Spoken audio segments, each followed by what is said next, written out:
Hello, मैं हूँ रीमा और अब मेरे घर में आज आप सबका बहुत बहुत वेलकम है, स्वागत है। और आज मैं आपको बताऊंगी क्रिसमस ट्री को सजाना। वैसे तो आप सब जानते होंगे, लेकिन मैं कैसे क्रिसमस ट्री सजाती हूँ और इन चीज़ों को जो कि मैं इस पे लगाऊंगी उन सब का क्या मतलब है।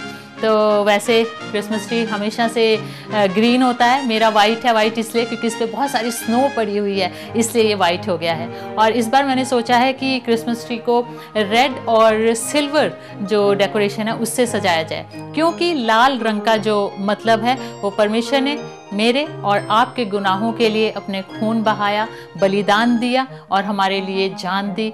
तो इसलिए लाल का मतलब ये है। इसलिए बहुत सारी यहाँ पर आप देखेंगे कि चीज़ें हैं जिससे कि मैं अपने क्रिसमस ट्री को सजाऊंगी। और सबसे पहले बात करेंगे स्टार की। ये सितारा जो कि मजूसियों को इस दुनिया के बादशाह के पास लेकर आया, उसने रास्ता दिखाया।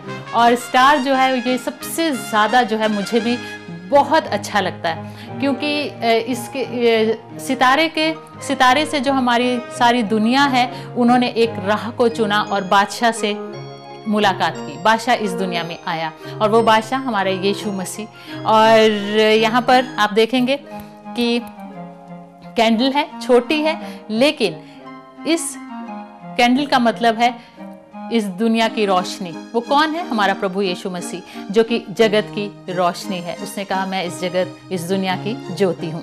और यहाँ पर आप देखेंगे कि ये वो है जिससे कि मैं अपना क्रिसमस ट्री सजाऊंगी। और ये वो जो है ये हमें एक दूसरे से बांधता है। जिस तरह की इसमें गिठा लगी हुई है, तो ये गिठा बहुत खूबसूरती से बो का रूप लिए हुए, उसी तरह हमें भी एक दूसरे के साथ आपस में बंधना है और इस बो की तरह खूबसूरत चमकते रहना है। और ये जो घंटी है आप देख रहे हैं, बेल है, इसका मतलब है परमेश्वर हमारा चरवाहा है और हम उसकी भेड़ें हैं। और भेड़ जब भटक जाती है तो आप देखेंगे कि चरवाहे की जितनी भेड़ें होती हैं उनके गले में घंटी होती है, तो उसके जरिए वो उन्हें पहचानता है और उन्हें ढूंढ लाता है। और ये घंटी जो है उसी को दर्शाता है। और यहाँ पर आप देखेंगे कि रीत है, और ये रीत का मतलब ये है, जैसे कि आप देख रहे हैं कि बिल्कुल राउंड है और बहुत सारी इसमें चीज़ें लगी हुई हैं। ये रीत हमें दर्शाती है कि हमें एक दूसरे के साथ ये प्यार सदा यूं ही घूमता रहता है और चलता रहता है और एक दूसरे से बंधा रहता है। आज हमें भी परमेश्वर के प्यार में उसी तरह से घूमते रहना है, बंधे रहना है और मजबूत रहना है और इसी तरह खूबसूरत रहना है।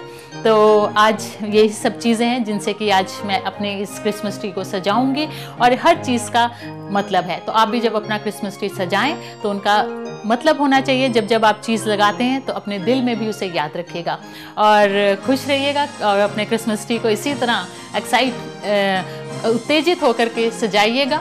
और मेरी ओर से आप सबको happy Christmas and happy new year.